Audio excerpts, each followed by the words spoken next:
ایک بھوتیا گھر وہ مانا جاتا ہے جہاں مرے ہوئے لوگوں کو وہیں دفن کیا جائے یا اس گھر سے ان کا کوئی تعلق ہو۔ دنیا کے الگ الگ ممالک میں ایسے بہت سے بھوتیا گھر ہیں جو کہ کافی خوفناک دکھتے ہیں۔ یہ گھر مسلسل خالی ہوتے ہیں تو یہاں جنات اور ایسی کئی غائبی چیزیں بسیرا کر لیتی ہیں۔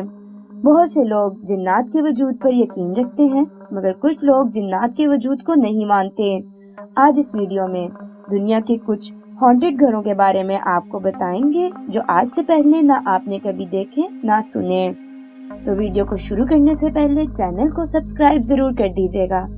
مونٹو کرسٹو ہومسٹیڈ، یہ گھر 1885 میں بنا تھا اور جب سے یہ بنا تھا یہاں کئی جنات اور ہوائی چیزوں کا بسیرا رہا ہے اور ان کی حرکات بھی محسوس کی جاتی تھی۔ کراؤلیف ایولی اس گھر میں سب سے پہلے رہنے آئے تھے۔ وہ بہت سی موتوں کے گواہ بھی ہیں جو اس وقت اس گھر میں ہوئیں اور تمام ڈراؤنی سرگرمیاں بھی یہاں دیکھتے آ رہے تھے، جیسے کہ اس گھر میں ایک لڑکی کی موت سیڑھیوں سے گرنے سے ہو گئی تھی۔ اس کے بعد مسٹر کراؤلے کی نوکرانی نے بالکنی سے کود کر جان دے دی تھی۔ ان سب کی لاشیں اسی گھر سے برآمد ہوئیں۔ کراؤلی کے بعد بھی آنے والے مالک مکان اور مہمانوں نے یہاں جنات کا بسیرا محسوس کیا۔ کالے سائے دیکھے گئے، یہاں ادھر ادھر موجود جانوروں کا رویہ بھی بہت غیر دیکھا گیا۔ جو یہاں آتا تھا اس گھر کے حالات سے خوف زدہ رہتا تھا۔ اس گھر کو ایک ہانٹڈ بزنس میں بدل دیا گیا ہے۔ بہت سے لوگ کئی ڈالر خرچ کر کے یہاں ایک رات گزارنے آتے ہیں تاکہ وہ ہانٹڈ ایڈونچر کر سکیں اور اپنا تجربہ دوسروں کو بہادری سے بتا سکیں۔ براکویکنیٹ وکریج، سویڈن۔ براکویکنیٹ ایک چھوٹا سا گاؤں اور یہ جگہ سویڈن میں سب سے خوفناک اور بھوتیا جانی جاتی ہے۔ اس گھر میں پہلے پیرانارمل حرکت 1927 میں دیکھی گئی تھی۔ اس گھر میں رہنے والے لوگوں نے اس گھر کے کئی ڈراؤنے حالات و واقعات کے بارے میں بتایا۔ ان میں سے ایک نے یہ بتایا کہ ایک دفعہ جب وہ گھر کے باہر کپڑوں کو ترتیب میں رسی پہ لٹکا کر سکھانے کے لیے گیا اور جب واپس وہ کپڑے اتارنے کے لیے آیا تو ایک ناگہانی طاقت سے وہ کپڑے کٹ کر ادھر ادھر بکھر گئے۔ اس طرح ایک پادری نے اس گھر میں کالے لباس میں ایک بوڑھی عورت کو دیکھا۔ جب اس نے اس عورت کا پیچھا کیا تو وہ عورت اچانک اس کی نظروں سے غائب ہو گئی۔ اس کے بعد یہاں ایک کپل نے بھی بہت عجیب و غریب آوازیں سنی اور آنکھوں کے سامنے پڑے ہوئے سامان کی ترتیب کو ادھر ادھر ہوتے دیکھا۔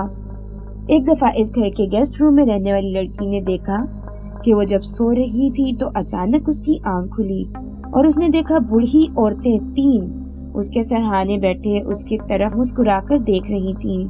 اتنے میں اس نے کمرے کی لائٹ آن کی تو دیکھا وہ تینوں بوڑھی عورتوں کا سایہ آہستہ آہستہ مدھم پڑتا گیا اور وہ غائب ہو گئیں۔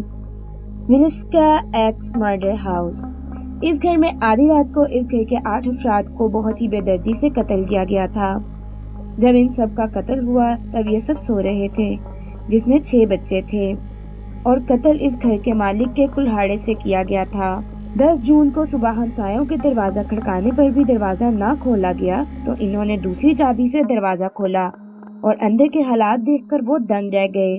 جب سب گھر کے افراد اپنے اپنے بیڈ پر خون میں لت پت ملے تو اس حادثے کے بعد بہت سے پیرانارمل انویسٹیگیٹرز نے یہاں بہت سی EVP ریکارڈنگز کی اور دوسرے دستاویزات بھی حاصل کیے، کیونکہ حادثے کے بعد یہاں بہت سی ڈراؤنی حرکات ہونا شروع ہو گئی تھی، روحوں کا بھٹکنا، اور اس گھر میں جو بھی آتا تھا اس کو جگہ چھوڑنے کی وارننگ دی جاتی تھی۔ EVP کے علاوہ انویسٹیگیٹر کو سرگوشی میں ان سے کیے گئے سوالات کا جوابات بھی ملتے تھے۔ چھوٹے بچے کے ہنسنے کی آوازیں، کسی آدمی کا غصے میں چلانے کی آوازیں ان کو سنائی دیتی تھیں۔ سر کاسٹل، یہ کھنڈر نما جگہ پہاڑی علاقے میں ایک پرانا گھر ہے۔ یہ گھر بھی اپنے ساتھ بہت سے ڈراؤنے واقعات سمیٹے ہوئے ہیں۔ پہاڑ سے گھومتا ہوا راستہ اس گھر تک لے جاتا ہے۔ اس گھر کا اصلی مالک ایک بزنس مین تھا۔ وہ اپنی بیوی اور 5 بچوں کے ساتھ یہاں شفٹ ہو گئے۔ ان کی ایک بچی کی موت بہت ہی چھوٹی عمر میں ہو گئی تھی۔ اسے وہیں گھر کے قریب میدان میں دفنا دیا گیا۔ اس کے مالک کی موت بھی کچھ دیر بعد ہو گئی تھی۔ اسے بھی قریبی قبرستان میں اسی کی پراپرٹی پر دفنایا گیا۔ سوارکاسٹل میں بہت سی ڈراؤنی حرکات دیکھی گئیں۔ ایک عورت نے اس گھر کے سب سے اوپر والی منزل پر خود کو پھانسی دے دی۔ پڑوسیوں نے گھر میں ٹہلتی ہوئی روشنی دیکھی اور کئی عجیب و غریب آوازیں سنی۔ کئی لوگوں نے ایک عورت کو کالے رنگ کے لباس میں اس گھر میں ٹہلتے ہوئے دیکھا۔ کچھ پڑوسیوں نے ہیلووین کے دن پر یہاں ایک جوڑے کو بھی ڈانس کرتے دیکھا ہے۔ اس حویلی کی ایک ڈارک ہسٹری رہی ہے۔ سوار فیملی کی 5 نسلوں کی موت اسی گھر میں ہوئی تھی، جس میں خودکشی بھی شامل ہے۔ پیرانارمل انویسٹیگیٹر نے یہاں اسپرٹس کے ہونے کا دعویٰ کیا ہے۔ تو دوستو، آپ کو آج کی یہ ہانٹڈ ویڈیو کیسی لگی؟ اپنی رائے کا اظہار کمنٹ سیکشن میں ضرور کیجیے گا اور ویڈیو کو شیئر اینڈ لائک کرنا مت بھولیے گا۔